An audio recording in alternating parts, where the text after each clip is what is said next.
ok?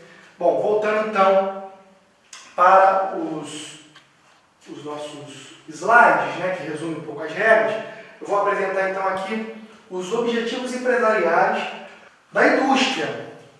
Percebam, apesar de estar dentro das regras, né, nós utilizamos esse tipo de informação como sugestões, tá?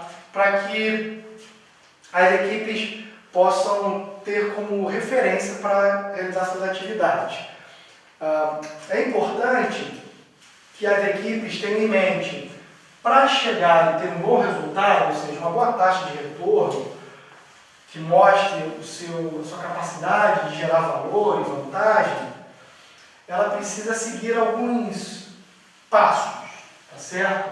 O primeiro deles é tentar ser líder de mercado em pelo menos um dos 3 produtos. A segunda orientação é garantir uma rentabilidade, no nosso caso aqui seria uma rentabilidade, um retorno sobre as vendas, né, acima de 25%.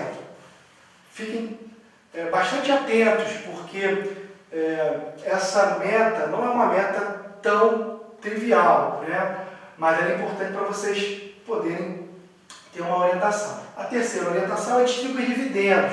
Vocês vão verificar que as empresas começam com uma estrutura inicial, principalmente o capital social, e esse capital social, que foi aportado pelos sócios no início da atividade, ele pode ser então desenvolvido, gerando um negócio, e pode ser então redistribuído na figura dos dividendos, não só para os sócios, mas também pelos próprios acionistas, que porventura podem se aproximar da empresa. É importante reforçar que as empresas, de forma ilustrativa, são empresas SA, mas de capital fechado, são sociedade anônima, tá bom?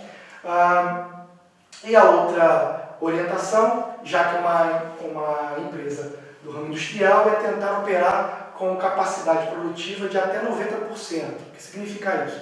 Se não produzir, não ter capacidade ociosa acima dos 10%. Se vocês seguirem essas orientações, a chance de ter um bom valor econômico no próprio negócio, na atividade, é considerável, tá certo? Então é importante a gente ter noção desses 4 objetivos que compõem as características da indústria. Bom, conforme eu falei, a indústria ela começa com um capital social, seria o dinheiro dos sócios para iniciar a atividade. O capital social social de início da atividade é de R$1.500.000, tá certo? Ela também começa com 10 linhas de produção que já estão imobilizadas, tá certo? É importante reforçar que cada máquina representa uma linha de produção. Então, se você tem 10 linhas de produção, significa que você tem 10 máquinas no início da sua operação.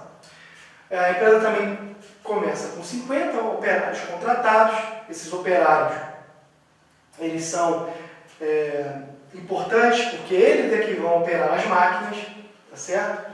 Outra informação importante é as despesas com a equipe do gerencial, né? Então são despesas administrativas. Essas despesas são fixas no valor de R$1.500.000 ao ano. Percebam que o nosso ciclo, mais uma vez, é um ciclo em trimestres.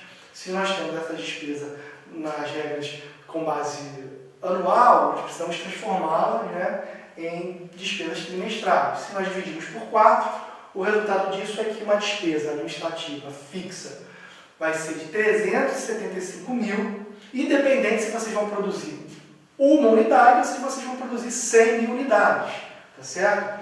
Vale a pena reforçar também que os custos e as despesas são corrigidos à inflação do período, e quem faz isso é o próprio simulador, tá? A indústria não começa com estoque de produtos acabados. Então é importante dizer o seguinte, o estoque para a indústria, ele serve talvez como uma estratégia de estoque de manutenção, estoque de segurança, né? Porque vocês vão observar mais adiante que a indústria ela opera sob encomenda, ou seja, ela fecha um contrato com o atacado e faz a sua produção. Detalhes, então, da linha de produção. A linha de produção, como eu falei, ela é composta essencialmente pelas máquinas e pelos operários, certo? Quanto custa cada máquina, né? Então, o preço de compra de cada máquina é de R$100.000. Se vocês atentarem, a empresa começou com um capital social de R$1.500.000 e com 10 máquinas. Ou seja, desses 1.500.000, 1 milhão, ou seja, 10 vezes 100 mil, representam as 10 máquinas que já foram imobilizadas, tá certo? Outra informação muito importante é que a máquina, ela só chega, se você queira comprar, na próxima rodada. Então ela tem a disponibilidade para ser utilizada após um período, ou seja, um trimestre. Você não consegue comprar a máquina e ela está disponível no primeiro momento na decisão, tá ok? Outra informação importante é a capacidade horas-máquina, eu chamo isso de autonomia. Então cada máquina tem uma autonomia de 8.000 horas por trimestre, tá certo? Se vocês prestarem atenção, a empresa do tipo industrial ela começa com 10 máquinas e 50 operários. E aqui mostra que cada 5 operários são exigidos para operar uma máquina. Então a relação homem-máquina é de 5:1, tá certo?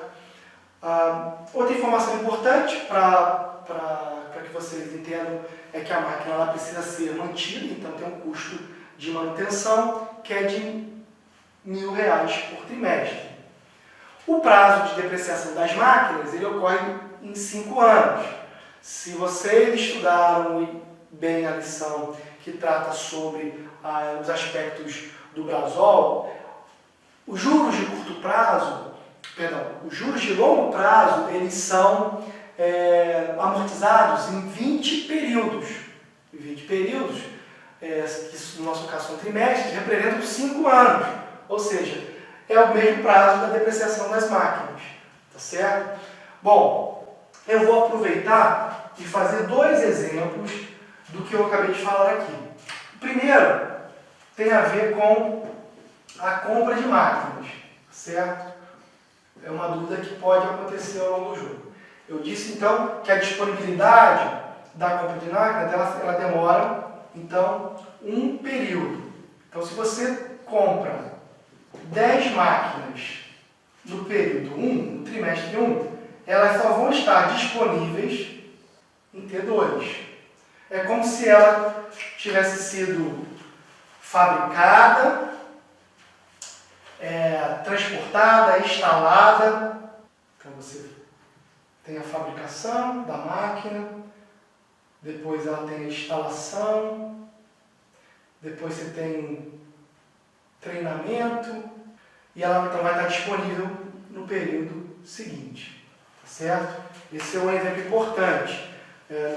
Não adianta comprar a máquina na rodada 1 e achar que ela vai estar disponível na rodada 1.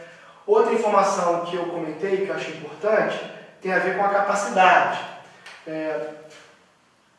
Cada máquina, então, tem uma autonomia da máquina de 8.000 horas no trimestre. Tá certo, muito bem. Se a empresa, se a indústria, ela já possui 10 máquinas, qual é a capacidade instalada da indústria no início da atividade, em T1?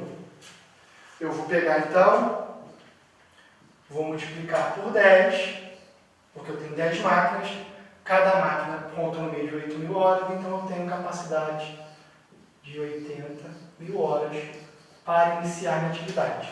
Toda a relação de produção, de produtividade, como eu estou dizendo, é associada a horas. Tá ok? Então é importante fidelizar isso para vocês. As indústrias começam com capacidade instalada de 80.000 horas por possuírem 10 linhas de produção, ou seja, 10 máquinas. Seguindo aí para a apresentação, né, nós temos então um demonstrativo que fala sobre os fatores de produção. Os fatores de produção são elementos importantes porque eles definem o desempenho produtivo, os custos associados à fabricação e também possíveis relações quando a empresa não consegue vender tudo. Então, ela pode também estar associada aos estoques. Nós temos, então, esse quadro que mostra a relação entre os três produtos, no que diz respeito aos seus fatores de produção. Então, se vocês atentarem, nós temos o consumo de horas por máquinas e por unidade, o custo da matéria-prima por unidade, custo do frete do fornecedor e o custo de estocagem de produtos acabados, além do prazo de pagamento junto aos fornecedores, que já está pré-determinado e estabelecido em 60 dias. Se vocês prestarem muita atenção, foi o que eu falei no início da nossa aula de hoje. Vamos tentar então fazer uma relação entre os três produtos. O alfa, para ser fabricado, ele leva 10 horas. O beta leva 20 horas para ser fabricado. Ou seja, cada beta. E o ômega tem como fator de consumo para sua fabricação 30 horas. Então, isso é importante a gente ter a noção de que os fatores de produção, no que diz respeito ao consumo por cada produto, determinam o nosso planejamento de produção. Então, se vocês lembrarem, uma indústria ela começa com uma capacidade instalada de 8 mil horas por máquina, vezes 10 máquinas, 80 mil horas. Vou colocar aqui, capacidade instalada são 10 máquinas com 8 mil horas. Então, quanto que a gente consegue produzir de alfa, beta e ômega, considerando então o seu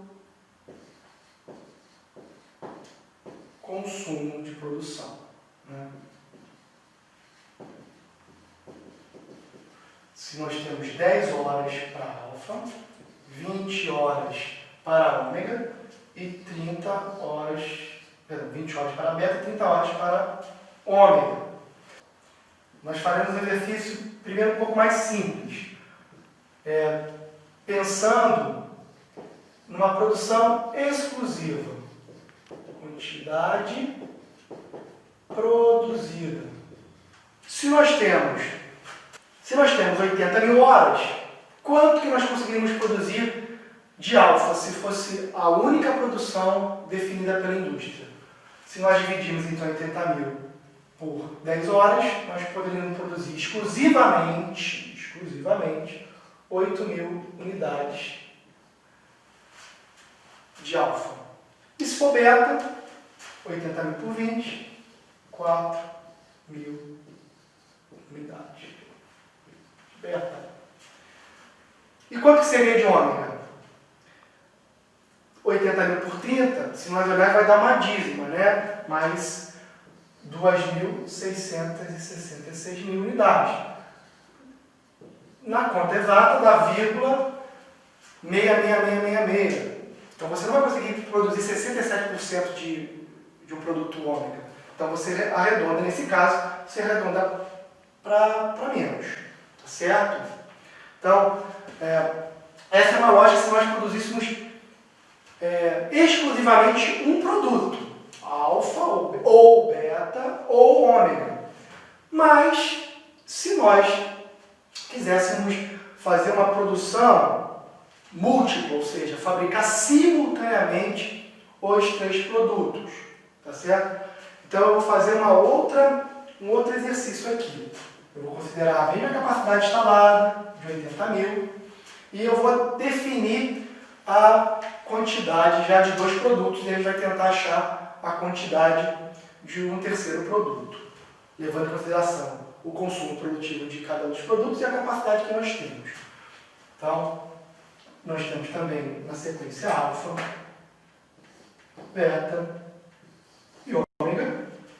Já sabemos que cada um tem um consumo produtivo, que aqui é 10 horas, 20 horas e 30 horas. Mas digamos que o nosso diretor de produção já definiu que irá produzir quantidade a ser produzida 1000 unidades, 1000 unidades de alfa e 2000 unidades de beta. E ele ainda não sabe, está em dúvida, o quanto ele quer produzir de ômega. Bom, o que a gente pode fazer aqui então? Se nós colocarmos do lado uma outra coluna, colocando aqui horas utilizadas, que seria então o quanto, né, cada produto consumiu.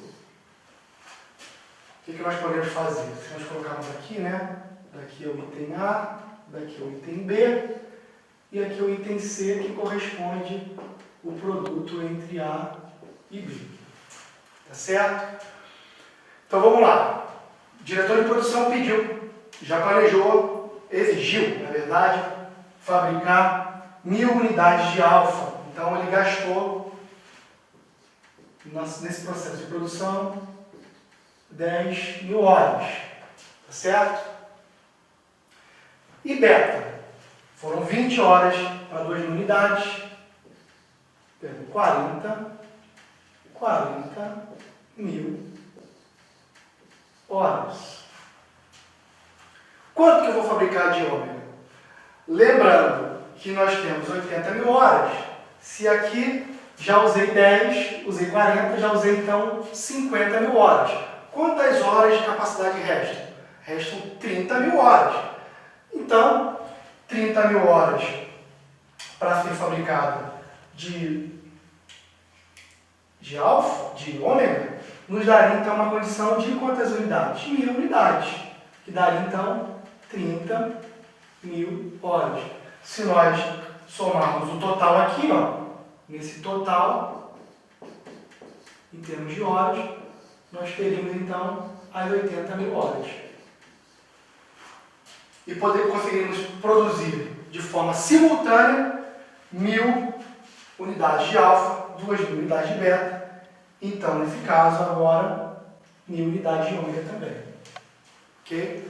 Esse é um exemplo importante para que vocês tenham a noção de como usar a capacidade e os itens, né, de fatores de produção, consumo por cada item de produto.